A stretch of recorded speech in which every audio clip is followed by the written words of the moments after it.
Welcome to Denmark, the cradle of the Vikings. This small northern European country, with its rolling hills, deep fjords, and rugged coastlines, was the birthplace of some of the most feared warriors in history.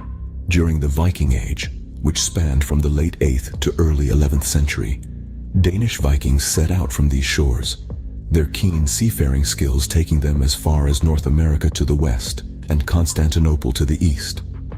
But the Vikings were more than just raiders and explorers.